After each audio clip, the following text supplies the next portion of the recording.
en París, en la FMSH, esta vez con Ricardo Espinosa Lolas. Ricardo es filósofo chileno. Sí. Bienvenido, Ricardo, a Tejiendo Rec.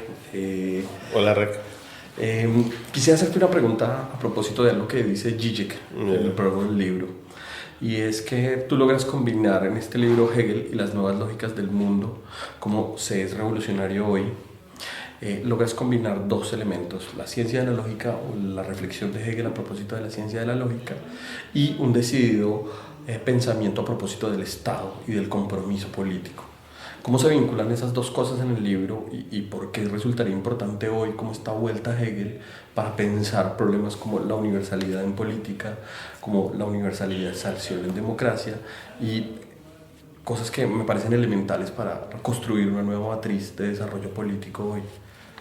Bien, muchas gracias. Gracias por la entrevista a toda la gente de REC. Claro, lo que dice Slavoj ahí está dentro de un contexto. Cuando él hace el prólogo, al principio me decía que no tenía tiempo, cuando lo lee le encantó el libro. Entonces es un juego, él es muy socarrón y un amigo, entonces es un juego. Y el juego es interesante porque lo que él dice ahí, que le causa envidia al libro, sí. O sea, es muy fuerte. Cuando Gigi hace prólogo, siempre hace el prólogo por cumplirse una página, 2 páginas, un prólogo gigante como 20 páginas. Entonces uno primero que le causa envidia. Y ahí voy a explicar lo que dice. Cuando él dice que le causa envidia, es que le causa envidia, no es como una cosa buena onda, que le dio rabia al libro. Rabia, molestia, porque lo que dice ahí, te lo interpreto. Yo he escrito tantos libros, he dado 20.000 conferencias, llevo del año 89 trabajando, y no me había dado cuenta de lo que está en el libro de Ricardo. Exacto. Y eso es lo que le causa envidia. Y literalmente la envidia, pues se enojaba conmigo, ay, golpeado, enojado, molesto, porque cómo no lo di cuenta. Porque él es el hegeliano, o sea, y mucho mayor que yo. Él es mayor, yo soy más joven. Entonces, claro, y ahí puedo explicar qué es lo que le causa envidia. Y interesante lo que hace en el prólogo, porque lo que él siempre está tratando de hegemonizar la lectura de Hegel en el mundo anglosajón, principio pelea contra Pippin. Él tiene un enemigo que no lo nombra, Voldemort, que es Chomsky. Pero su enemigo formal es Robert Pippin. A mí me cae bien Robert Pippin, lo conozco, muy simpático, incluso me gusta lo que hace. Él es muy socialdemócrata, pero está tratando en Estados Unidos algo está tratando Pippin. Pero él quiere hegemonizar con él, entonces utiliza, y ahí bien te respondo, utiliza lo que yo coloco acá para darle un puñetazo a él, diciendo esto es lo lógico. Entonces se mete y al final le pega unos puñetazos a Pippin. Entonces es entretenido como Entonces, ¿qué hay en el libro que le causa envidia a Zizek? Está lo que tú has dicho, que en realidad es una lectura de Hegel. Primeramente, yo tengo formación hegeliana y formación dura. Entonces, hegeliano, o sea, nadie me puede decir que el libro no es hegeliano. O sea, pasé por la cría más alta, la de Félix Duque, y otras crías de Ripalda, entonces de grandes hegelianos y duros. Entonces, y el texto está con toda la edición crítica de la ciencia de la lógica, o sea, están todos los textos en alemán, y primaria, secundaria, hasta Jesch, que se ha citado, hasta Arndt, hasta Fiebe, que creo que se ha citado. Entonces, o sea, hay técnicos hegelianos, está Pippin, está Pinker, están los técnicos, que los que más me gustan por lo menos, Fiebe, que soy amigo de Fiebe, de Jesch, que se complicaba, pero igual hay que citarlo porque el editor como el Papa Hegel. Entonces están ellos y están como las interpretaciones que me interesan a mí, la Eglinton, la Jameson, la propia Zizek, que son las que me interesan. Entonces ahí es como está el estado de la cuestión. Y más están los textos de Hegel en edición alemana, pero yo no quería un tratado, quería un ensayo.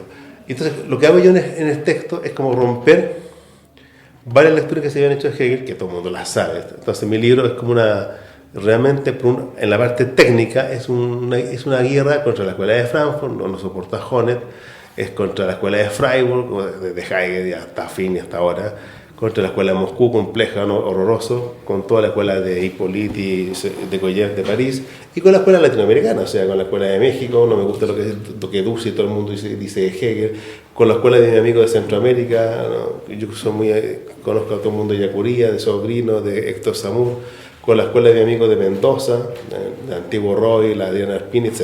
Entonces, la gran escuela, entre comillas, de derecha o de izquierda, interpretativa de Hegel, el libro le dice no. O sea, esta es una lectura materialista que yo creo que es una lectura que está desde Marx, Lenin hasta Lukács, que pasa hasta Zizek y llega a mí. O sea, es una lectura que siempre ha estado de Hegel, pero no ha estado en una escuela pero ha estado absolutamente presente y yo la vuelvo a poner. Esa lectura, por un lado, materialista, entre comillas, después la podría explicar. Y lo que hago, ¿y dónde está el juego de la envidia? La envidia está que casi todas las lecturas que se hacen de Hegel es para utilizar, primero, no se lee a Hegel, eso pasa, en Latinoamérica no se lee a Hegel, se sobrecodifica desde Marx o desde manuales. Entonces, hay grandes hegelianos que no leen a Hegel.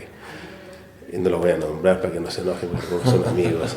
Yo no los voy a nombrar. Entonces, y hay otras grandes escuelas de Hegel, incluso en París, he dado conferencias en París 8, donde siempre está la lectura de Hegel negativo o Nietzsche afirmativo, y ya no se soporta en ninguna teoría seria la gran interpretación y horrorosa interpretación de Goyev. Entonces, o la escuela de Frankfurt, que finalmente lo que hace Honneth, ya antes de alojar el maestro doctor Honneth, lo que hace Honneth, él era un Hegel edulcorado así, de la fonología del espíritu, de reconocimiento, para construir ni más ni menos el brazo teórico para la socialdemocracia alemana y europea. Es horroroso lo que hace con Hegel, con su gran teoría de reconocimiento, sin leer lo lógico. Entonces, todo lo que es la plejano o latinoamericana, la típica inversión de Hegel, yo no entro en ese juego porque no se soporta ni en el texto de Hegel, ni a la altura de los tiempos y cosas de leer a Hegel, que se rompe absolutamente.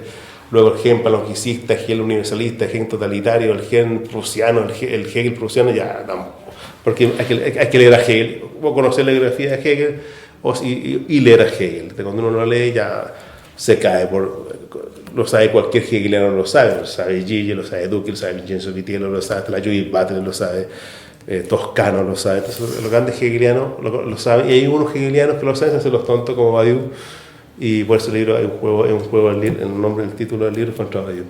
Bueno, entonces, ¿qué es lo que la envidia? La envidia está que le saca un rendimiento teórico-político, que era lo que le gustaba a Gigi con Hegel, porque Gigi está hasta acá con Marx, obviamente prefiere ver en las categorías de Hegel, mucha más riqueza conceptual que en Marx. ¿no? En Marx ya sabemos todo lo bueno que ha hecho Marx, en las categorías más, sobre codificadas por la lectura de Lacan y Jacques Miller, le genera él un instrumental en su tesis doctoral que la trabaja hasta ahora, que le puede explicitar lo que él llama el tardocapitalismo, presentarlo al diván y ver todas las producciones culturales respecto a ese algoritmo que abrió su tesis doctoral. Pero yo lo que hago es darle una vuelta de tuerca más, volver a la lectura radical de Hegel, materialista, para no decir que espiritualista ni totalitaria, y lo que hago es leer a Hegel, creo yo, como mismo Hegel se leería, obviamente no de la forma que espíritu, sino de la enciclopedia de la ciencia, es leer Hegel de la ciencia lógica, que es el libro de todos los libros, es el libro maldito que nadie lee. O sea, si el Capitán nadie lo lee, la ciencia lógica peor nadie la lee, porque normal que no tiene ejemplo, es fome, aburrido, una lata para la gente. Entonces la gente no encuentra nada entretenido en la ciencia lógica. Marx encuentra Lenin, yo, y Slavoj encuentra entretenida cosas en la ciencia lógica, y es como el libro de todos los libros. Pero junto con leer la ciencia lógica, que ya marca una diferencia con lectura psicoanalítica, teórica crítica u otras, o hermenéuticas, supuso teológicas de Hegel, lo que hago es leerlo de la ciencia lógica, pero de verdad de la ciencia lógica, y en clave interpretativa como Hegel. O sea, Hegel no es un pensador de la negatividad, contra la escuela de Frankfurt, contra Goyev, contra Adorno. O sea, no, es un pensador de la afirmación, pero afirma negando. O sea, lo propio de Hegel es la afirmación, es un pensador de la afirmación. Como es un pensador de la afirmación, leo la ciencia lógica de la lógica del concepto. Dicho de otra forma, lo leo de la idea absoluta. Y la idea absoluta está operando la inmediatez mediatizada de la negatividad. Luego, todo Hegel me cambia, se me vuelve transformador. El ser y la esencia quedan como momentos del concepto y finalmente muestra que todo es un método de afirmación que opera con la historia, ¿ya? Y que opera con la negatividad. Luego, por eso Gigi cuando lo veas, estaba ahí, por eso Gigi decía, ese era el Gegenstoß, que yo mismo he hablado del Gegenstoß, pero el Gegenstoß está en la lógica de la esencia. Entonces empieza a verlo y empieza a ver toda la riqueza que había, incluso yo llamo revolucionario para jugar un poco, el revolucionario era Hegel, o sea, todo, ya el mismo Hegel ya tenía entre sus trabajos lógicos, que malamente se llama lógico, eso que induce error, en su trabajo lógico, desde la lógica del concepto, donde el ser y la ciencia son momentos conceptos, y desde ahí uno va a la estética, en sus trabajos de estética, de derecho, de historia, de filosofía, de teología, de lo que sea, y eso, ahí hay un dispositivo que Hegel era espectacular de afirmación y que Marx lo utiliza ni más ni menos, yo llamo el anillo de Sauron, Marx lo utiliza y puede ver el Capital, Sí. O sea, lo ve el capital, ve el valor de uso, distribución, cadena de distribución, cadena de producción, ve todo, hasta la subjetividad, cómo opera ahí. Lenin lo que hace, ve eso y ve las categorías de transformación material, o sea, cómo el yo se vuelve un socio y se toma el poder. O sea, entonces Lenin no hace un libro, hace una revolución. Entonces, todo lo que produce Hegel produce que Marx, ni más ni menos, haga la lógica del capital. O sea, por fin se dice el capital. Y Lenin, a que comienza el siglo XX, lo que hace es una revolución, una tremenda. O sea, eso es lo que permite la ciencia lógica. O sea, tremendos cambios de transformación. Y eso ya esa es la teoría de la praxis, esa es la idea absoluta entendida en forma, yo creo, brillante por Lenin y insinuada por Marx. Entonces, lo que hace el libro, a 100 años de la Revolución, yo lo escribo viviendo en Londres, y lo terminé escribiendo en Italia, unos 18, 20 meses escribiendo el libro, pero lo llevaba trabajando 20 años. Ripalda me molestaba, muchos amigos me molestaban, escribe tu libro, porque tenía conferencias, tenía artículos, tenía 1000 cuestiones, y al final ya me fui a escribir el libro. Y lo que hago yo con el libro, entonces, una vuelta de tuerca, también contra Hegel y también contra Zizek, aunque les tenga cariño. Entonces el libro, en cierta forma, el libro en sí mismo se convierte en una nueva ciencia de la lógica que opera a comienzos del siglo XX. Entonces, por un lado, el libro es un tremendo tratado sobre lo lógico, en sentido fuerte hegeliano, a comienzos del siglo XXI, que permite lo mismo que permitía la ciencia de la lógica, pero lo leo afirmativamente dentro de sus enemigos, con Deleuze y con Nietzsche, a un Hegel realmente creador, innovador. Entonces todo lo lógico que está en la ciencia lógica se recrea en el siglo XXI. Y por otra parte, el mismo libro, y es la apuesta, el mismo libro tiene la otra dimensión, tiene el operador práctico revolucionario. O sea, incluso aquí en Francia creo que me presentaban así, es verdad. El libro es el libro que no escribió Lenin. Entonces, usted que es revolucionario, mira, lee este libro. No te dice cómo hacer la revolución en sentido de concreto, 40 armas, 50 armas, no. Pero está todo los procesos de transformación, ¿sí? Como algoritmo. Mira, así se toma una empresa, mira, así se hace un gobierno, mira, así funciona en África. Yo creo que así podría funcionar en Chile. Entonces te da como la herramienta de transformación. Entonces, el libro tiene, al haber los dos momentos, el libro en sí mismo es la idea absoluta, pero a la altura del siglo XXI. Luego, el libro está lleno de explicitaciones con categorías actuales, entonces utilizando películas, música, cómics, canciones, ópera, producciones culturales, hechos políticos, todos son a finales del siglo XX y comienzo del siglo XXI. Hablo hasta de trama, hablo del Estado Islámico, etc. Entonces empiezo a mostrar eso, toda esa riqueza de lo lógico hoy, y por eso es un nuevo Hegel, como ya no es Hegel. Y luego el libro tiene ese juego absolutamente teórico-práctico. O sea, el libro es como la realización de la idea absoluta en el siglo XXI. Sí, hay algo que me causa la atención, es que cuando uno compra el libro en la librería, se encuentra con esta frase que pone el Zizek, es a propósito de Lenin, ¿no? Sí. Es como Lenin decide encerrarse a leer la ciencia lógica de Hegel. Y esta me sale una pregunta, digamos, en el orden de lo político, y es... dentro de toda la arquitectura del libro, es evidente esa doble tensión de la que estás hablando, tiene que ver con construir una teoría verdaderamente transformadora, pero a su vez con producir una serie de herramientas que efectivamente transformen la realidad. Un poco desde el escenario de REC hemos intentado producir un espacio para que estos dos escenarios se conjuguen. Un poco cómo ves ese marco de realización entre la teoría transformadora y la práctica transformadora en América Latina concretamente, sobre todo pensando que tú y yo venimos de dos países donde no hay mucha transformación, al contrario, digamos, al resto de América Latina, donde hubo unos ejercicios de transformación bien concretos durante las últimas 2 décadas. Entonces, no sé cómo ves esa tensión en América Latina y cómo las estás pensando. A la luz de tu comienzo, que si uno piensa en Lenin, yo siempre molesto a mis amigos de radicales de izquierda. Yo no soy radical de izquierda, pero los molesto porque le digo, si quieres ser revolucionario, tienes que ser hegeliano, o sea, y leer, o sea, imagínate, revolucionar los lectores. O sea, Lenin Lenin después de la Segunda Internacional, lo normal era suicidarse, emborracharse, iglesiar y huear absolutamente, o sea, enloquecerse. Y este tipo se pone serio y en 3 meses lee como 800, 900 páginas alemán de la ciencia lógica, o sea, tremendo delirio, o sea, se nota que era un neurótico obseso. Porque, o sea, para salir de la crisis, el obseso lo que hace es sumergirse. Claro, obviamente que las categorías de Marx, como eran entendidas, habían fracasado porque al final todos los obreros eran burgueses, fue una guerra burguesa. Vamos, listo, tenemos los derechos, listo, la guerra burguesa. Entonces, por el capital, entonces, ¿qué pasó? O sea, sin teoría psicoanalítica, estaban todos los tipos absolutamente subjetivados desde el capital, o sea, eso se podríamos decir. Entonces, lo entretenido de este neurótico obseso es decir, no, bueno, voy a hacer el cuento de Hegel, o sea, intuitivamente vuelve a leer a Hegel, sabe que Marx era un hegeliano, sí, obvio que era un hegeliano. Ya en la segunda edición, el mismo Marx lo dice, está enojado, que siempre se anda criticando a Hegel. Sí, es mi maestro Hegel, incluso tiene textos que yo para hasta el lenguaje de Hegel, porque está enojado Marx, entonces lo hace explícito, porque estaba el cuentito de Hegel, entonces que ni él mismo soportaba.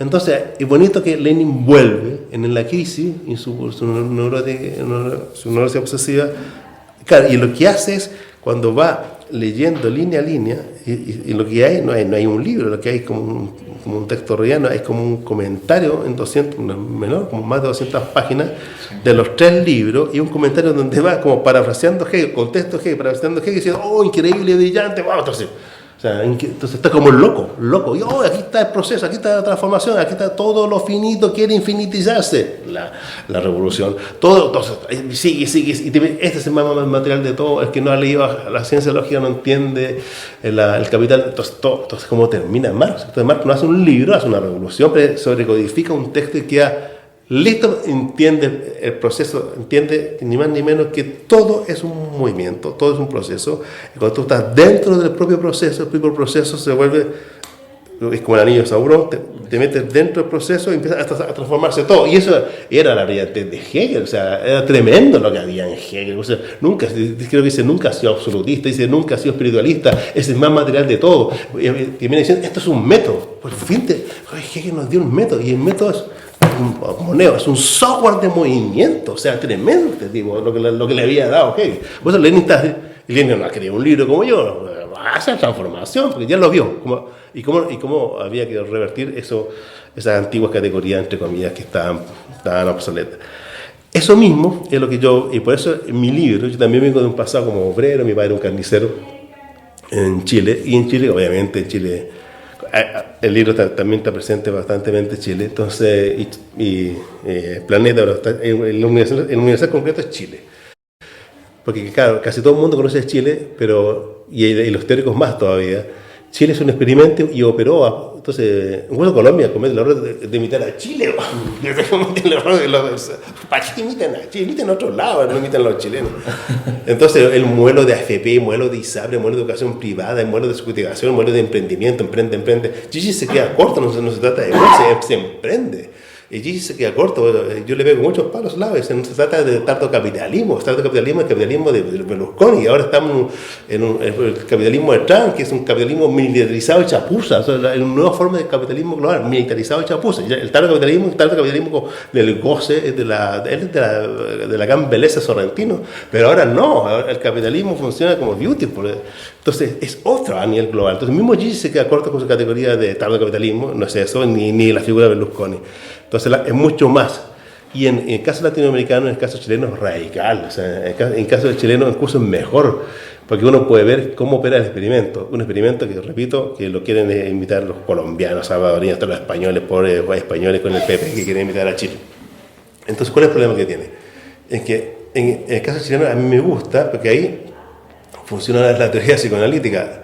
No es que los malos estén allá, no es que los malos sean a la derecha, o Trump en Estados Unidos, Macri en Argentina, o Temero, quien sea, o Piñera. O sea, no se trata que el malo esté allá, no se trata que Michelle Bachelet sea una pobre, ridícula, vieja que se equivocó, tontorrona, que hizo un malo modelo económico para que hundió el país con poco crecimiento, que la gente se le vino encima. No, a mí me cae bien pues, la Michelle Bachelet. Había que hacer reforma económica, había que hacer reforma de salud, reforma educativa, reforma valórica, había que hacerlo. Era obvio que Chile es un país obsoleto, rancio, añejo, pero fácil de modelar, pequeñito, poco nivel de corrupción. Entonces es como un país como escandinavo metido al sur de Sudamérica y con gente muy timorata, muy miedosa, entonces como fácil.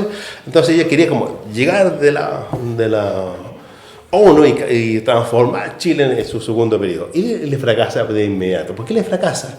Porque su diagnóstico está equivocado. ¿Pero cuál es el diagnóstico que está equivocado la Michelle? Es que no había leído mi libro. ¿Cuál era? Es que en realidad no es que el malo estuviera allá, el malo estaba acá. Su malo era su hijo, su nuera, el subsecretario, el ministro. Todos están emprendiendo, todos tienen negocios, todos están en directorio. Pinochet había ganado, Chile no era de los 70, Chile es un nuevo Chile. Eso es un gigante, es historia. Como Pinochet había ganado, todo el mundo, Partido Comunista con universidades privadas, todos con directorios, todos quieren ganar, todos quieren emprender, todos quieren tener su dinero, todos quieren segregar. Entonces no era simplemente que estuvieran de allá lo equivocado, el problema era ellos mismos.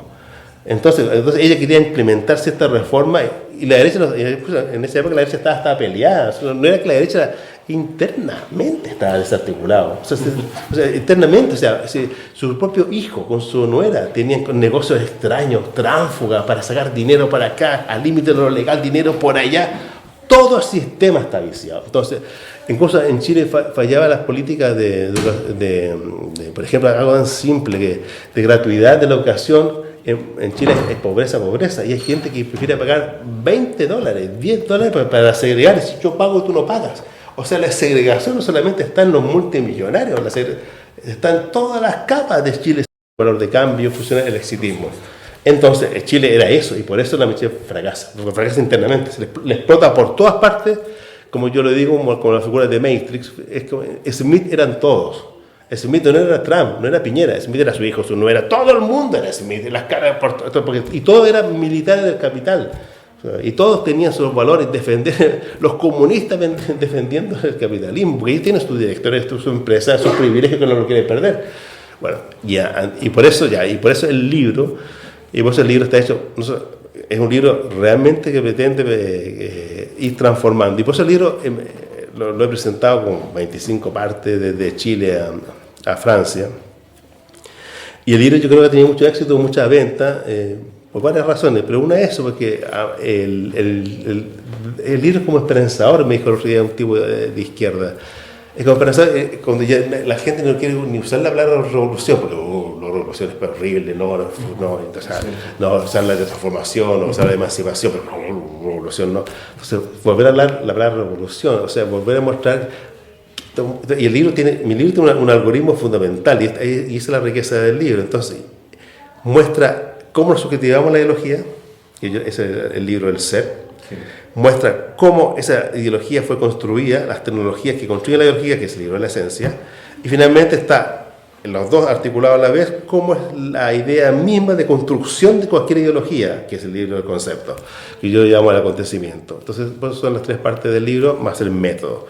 Entonces, el libro en sí mismo tiene toda la articulación de Hegel actualizado en el lenguaje, y el libro se pone realmente operativo. Hay personas en Chile, amigos, que lo están utilizando para hacer, no sé, como liderazgo en los barrios populares del sur de Chile, en vecindarios, o sea, articulando a la gente. Yo hablo de tejido social, creando tejido social, porque en Chile, como era todo destruido y todo es plenitud, todo es presente, están todos subjetivados en el capital, todos quieren emprender, hay que conectar a las personas con la historia. Cuando yo las mediatizo, la inmediatez de la subjetividad capitalista la puedo ver. Cuando empiezo a ver, yo soy ese, sí, yo también soy el horroroso, sí.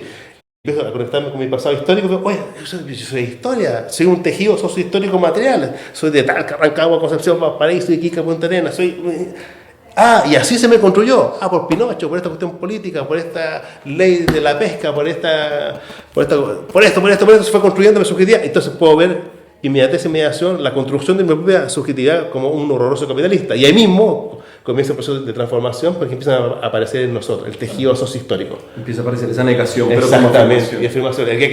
En la misma negación él está afirmando y empieza a aparecer la idea, y vámonos para allá, y tomemos aquí, cambiemos este barrio. Y eso empezó, justo en Chile empezó un proceso de transformación social parecido a Podemos, parecido a Movimiento Ciudadano. Bueno, digamos que quedó evidente en las elecciones. Y claro, y yo pertenezco a ese grupo, o sea, yo soy muy amigo de ellos, amigo de ellos, o sea, yo soy muy cercano a la alcaldía ciudadana, muy amigo de Jorge Chávez, la alcaldía de Paraíso, amigo de los diputados, amigos de aquí, incluso me querían llevar como senador, incluso me hicieron campaña política como senador, y que al final yo no quise, porque ahí se dio en Valparaíso en nada, o sea, en 8 meses con 0 recursos. En vez de bajar la encuesta, más a la gente las quiere, o sea, se están sumando, son jóvenes transparentes, bien formados, profesionales, generan confianza, trabajan en equipo, trabajan en codiseño, en co-referéndum, trabajan con el pueblo, para el pueblo, con el pueblo, contra el poder, como el movimiento articulado con lo político. Entonces, increíble lo que está haciendo esta gente desde Valparaíso y otras distintas ciudades de Chile, y ya a nivel político, como dices tú, aparte de la alcaldía de Valparaíso, 20 diputados, un senador, que es la tercera fuerza política en Chile, la segunda fuerza política en Valparaíso, y claro, en mucho de eso yo me siento reflejado en este modelo, o en esto que digo en el libro, porque es un libro... y además el libro tiene dos cosas interesantes, para no gilear, tiene cosas interesantes, o sea, contra la escuela de Frankfurt, contra la escuela de Moscú, contra la escuela de París, contra la escuela de Freiburg, contra la escuela de Latinoamérica. Entonces, ya es interesante. A veces la escuela materialista no tiene su igual, la escuela materialista, la escuela de Valparaíso, una escuela, entonces ya es entretenido. Después lo que es entretenido es una cosa interesante. Lo otro, que realmente es el libro de Lenin. ¿Qué juego? Es un libro, que yo también lo dije creo que en Barcelona, es un libro que le declara la guerra al capitalismo, pero de verdad. Yo no lo dejo, lo muestro y ataco a uno, ataco al lector, incluso yo soy también literato. Entonces el libro es como muy técnico, pero es un ensayo. De repente parece un tratado, es un ensayo, un tratado es un ensayo. De repente el texto se vuelve libre, y ataco al lector, como los juegos de Berman, los juegos de Fellini, y le empiezo a interpretar al lector, tú eres el capitalista que me está leyendo. Después sigo escribiendo, lo coloco dentro. Entonces el libro tiene ese juego de los tropos literarios que me permite pescar al lector y despierta si te estoy hablando a ti, si cuando molesta atrás te estoy molestando a ti. Entonces vuelve eso. El otro entretenido que tiene el libro, que también es una guerra contra la izquierda, y ahí tengo a varios amigos, justo con nombre y apellido, a uno los nombro, otros no los nombro. Es una guerra contra el populismo. Tengo amigos en Podemos, soy muy amigo de Germán Cano, soy muy amigo de Jorge Alemán. Tengo muchos amigos en Podemos, muchos, y además los quiero, los tengo cariño. Pero es una guerra contra el populismo en sentido de Laclau, más de Chantal Mouffe y más de Íñigo Rejón. Por lo menos a nivel teórico de Laclau, pero ya Chantal es una superficial y ya Íñigo es superficial completamente. Entonces es una guerra absolutamente al populismo, el significante vacío, el acolchonamiento, que es el vacío heterogéneo, toda esta cosa. Porque simplemente es una táctica que me sirve para alcanzar votos en 4, 5, 6 meses y después se desinfla y no aumenta más del 15 a 20%. Sí. Y lo utiliza la Cristina y lo utiliza Macri. Me da gracia, lo utiliza quien sea. Entonces, lo puede utilizar Macron o Mélenchon. Entonces, una cosa, o Le Pen, cualquiera. Macron lo utiliza, Mélenchon lo utiliza Macron. Sí, es perverso. Es una lógica perversa. Perversa, pura. Entonces, es una guerra. Aunque igual que me caen bien ellos, hay algo que me interesa, puedo decir la parte positiva, me gusta el populismo, cierta cosa que molesta, la estrategia, la lógica, pero la filosofía en general, la política en especial, ese es un punto pequeñito. Por eso yo hablo de mi libro, del tejido sociohistórico, yo no quiero ningún atajo. El problema del día después, o sea, si Pablo Iglesias sale presidente, tiene que enfermar, pegarse un golpe en la cabeza y decir que tiene un tumor y no puede asumir nada, porque no puede gobernar en España, con lo que pasó a Chipre. Entonces, hay que construir el tejido, porque esto se juega en la historia, conectar al hombre con su historia. Entonces, por eso es una guerra, de cierta forma, a todos los locos que creen que copiemos Podemos, y están destruyendo, copiemos a Laclau, y van a la excusa, pues incluso van a leer la Laclau y no lo entiendes, tienen que ir a leer a la RJ para entenderlo. Entonces, ya una cosa, primero, a esa izquierda. Después, también es una crítica a la izquierda ontológica, le llamo yo, o a toda la ontología de lo político. Ahí también está Laclau.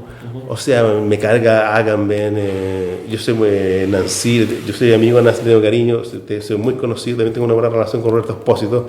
O sea, Nancy, Roberto Espósito, Agamben, y todo este ámbito, así también Laclau, son todos estos ontólogos políticos que en el fondo tienen a Schmitt y a Heidegger, que tienen la diferencia entre la política y lo político. Al final, lo político es el punto cero de los 000, donde se resguarda lo político de la política. Todas esas cosas que también están en los anabautistas, están los teólogos de la liberación, tengo amigos teólogos de la liberación, siempre como resguardos de la secta originaria. Entonces, mira, el Estado es una porquería que es la política.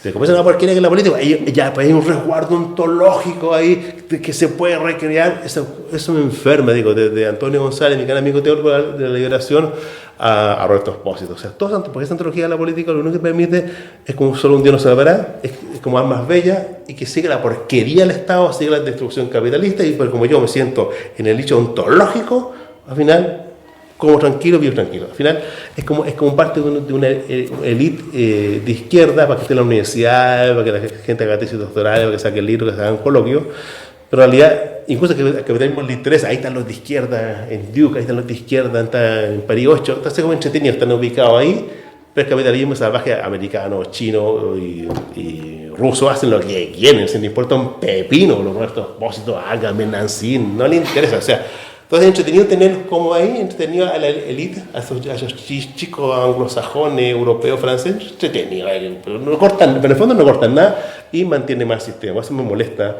Aunque tengo grandes amigos ahí, entonces también es el libro constantemente le pega completamente a todos los políticos. Tercero, le pego a la socialdemocracia, ahí con Gigi compartimos. Le pego siempre a Jaime, a Jones, le pego, porque al final de izquierda no tiene nada, simplemente es una conceptualización kantiana, hegeliana, falsamente marxiana, superficial para generar los juegos posibles que fundamentan la política de acuerdo de la que antiguamente era la izquierda. Y eso yo creo que es un flaco favor y por eso la gente le ha dado la vuelta a eso en Francia, en Italia, en Chile. La democracia cristiana ya no existe, el Partido Socialista ya no existe, se vaciaron porque la gente ya no fue a votar, porque ya no quieren, o se vaciaron porque se fueron para otro lado, o se fueron para el fascismo, o se fueron, Macron vació completamente el Partido Socialista, o se van para cualquier lado, o se van para la casa. Entonces lo que han generado toda la socialdemocracia horrible, o sea, es como el capitalismo necesita socialdemocracia, escuela de Frankfurt, ese tipo de izquierda teórica de la racionalidad, del discurso, las mesas de diálogo, ¿eh? ¿Para qué? Para mantener todo el negocio capitalista de la empresa. Entonces va a ser una guerra tremenda y el libro se nota.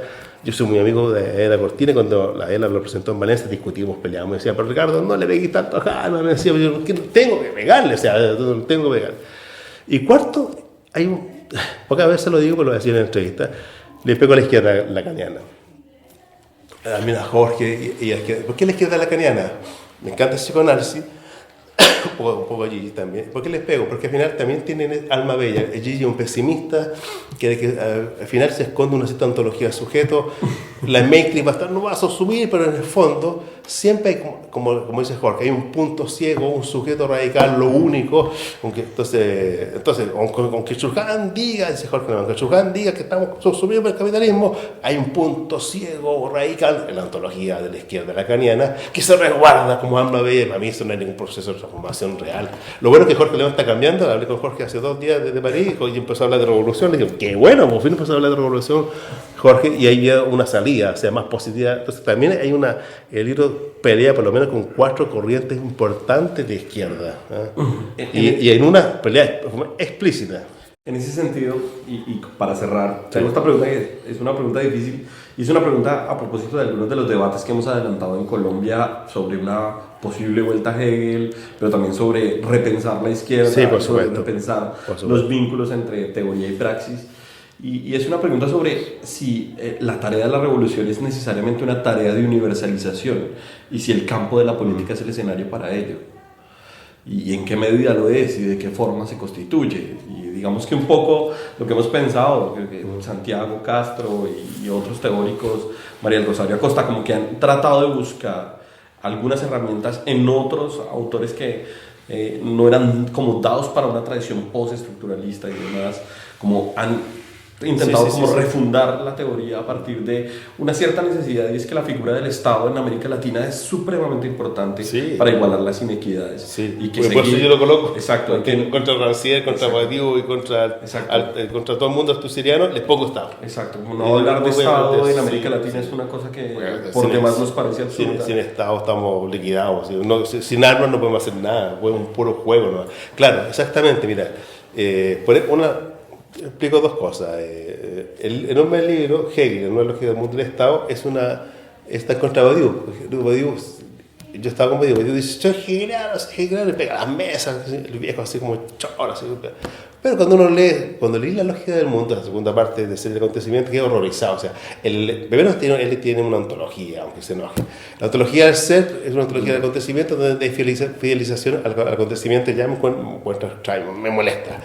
Y después, en la lógica del mundo es como el carácter fenomenológico de ese ontológico. Entonces es horrible. Entonces ya, y cuando uno lee y hace un juego y explica Hegel como los cabros chicos y Wikipedia, que hay que invertirlo, nuestro padre, abuelo, en la dialéctica, la negatividad, horrible. Entonces ya me piqué. Entonces yo al libro le puse las nuevas lógicas del mundo, listo, nuevas lógicas del mundo.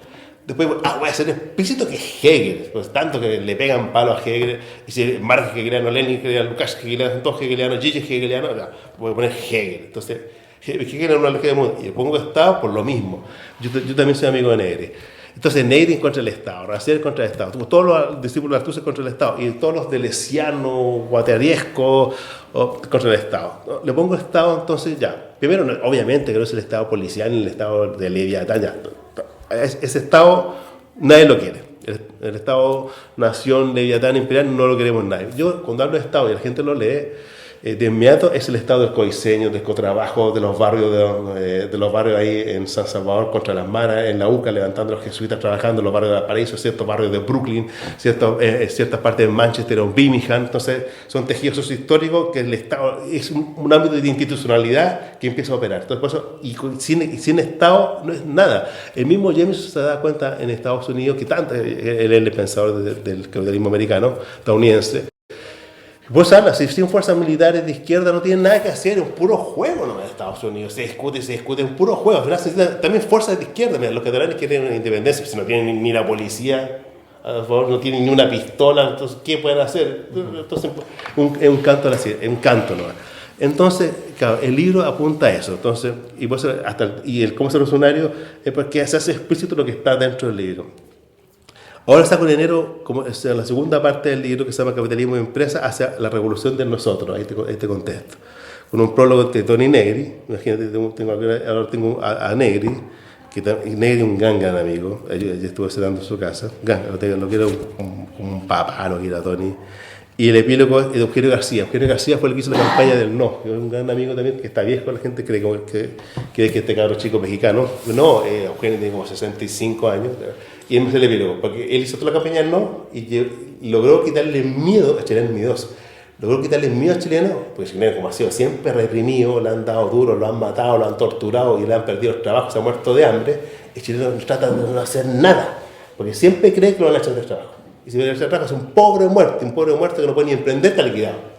Entonces los trabajos de Eugenio, entre otras cosas, es canalizar y decir, oye, anda a votar con confianza, que Pinocho se va para la casa y no va a pasar nada malo. Entonces, lograr la confianza. Bueno, entonces tiene eso. Y en ese libro, que este es un libro teórico tremendo, teórico práctico, y en el otro ya lo que hago es lo bajo absolutamente y analizo más de 50 películas, canciones de rock, producciones culturales, asesinatos, atentados, regla, atentados de Thatcher, todos los últimos 50 años, desde el rock a Pink Floyd. Y ahí tengo las mismas categorías, están operando en todo el libro, y empiezo a mostrar todo el proceso revolucionario, como yo lo llamo, como en nosotros, un poco lo que tú decías en el libro. Y el nosotros es eso, o sea, el nos, yo lo escribo con un significante que es nosotros, y el otro con mayúscula, el otros. Entonces, porque el nosotros clásico, el típico nosotros, como en España dice, no, los catalanes son independentistas, ellos tienen un nacionalismo rancio, como en sí, que hegemoniza y mata las diferencias. Por eso me gusta el nosotros, porque mantiene, como es hegeliano, la diferencia dentro de sí. Entonces, es una revolución de nosotros. Entonces, lo que yo creo realmente, y espero mostrar en el otro libro, que el otro libro tiene, la gente se va a reír, se va a reír mucho, o sea, con todo, incluso sale en la portada de Lenin tocando una guitarra eléctrica en el nuevo libro, y chistoso ver a Lenin así como alegre, tocando, así como vestido a lo Bowie, así vestido a lo Bowie, ¿cómo se llama el personaje que tenía Bowie? El Sayus es el personaje que tenía, así sale Lenin. Bueno, entonces ahí se muestra clarísimo que no hay proceso de revolución cualquiera, sino pasa por un nosotros. O sea, realmente hay que desactivar, yo llamo al yo a Hulk. Hay que desactivar a Hulk. Hulk es puro más potencia, verde, dinero, emprende cosas, emprende. Pero es como hay que desactivar a Hulk. Cuando uno desactiva a Hulk, desactiva la rapiña, que es el capitalismo rapiña, y desactiva el soldado, el militar. La rapiña y la militarización se desactivan cuando uno desactiva Hulk. Y ahí empieza a aparecer en nosotros, que es un tremendo proceso de construcción de tejidos sociohistóricos y lo muestro en modelos empresariales distintos, modelos empresariales escandinavos, ingleses, chilenos, modelos de cooperativa, modelos de codiseño político, de cómo están operando actualmente, y muestro que ya dentro del capitalismo están emergiendo nosotros que a veces no sabe, a veces rompe, destruye, genera malestar, genera incertidumbre, pero apunta a esa construcción. Y yo creo que eso es para Latinoamérica. Y eso es la institución. Y tiene que, porque el otro, el canto del hipismo, no más. Ya, más hipismo. Sí, y eso no me gusta ranciar. Ricardo, muchas gracias por este espacio, por esta oportunidad de conversar sobre tu libro y sobre algunas cosas de actualidad.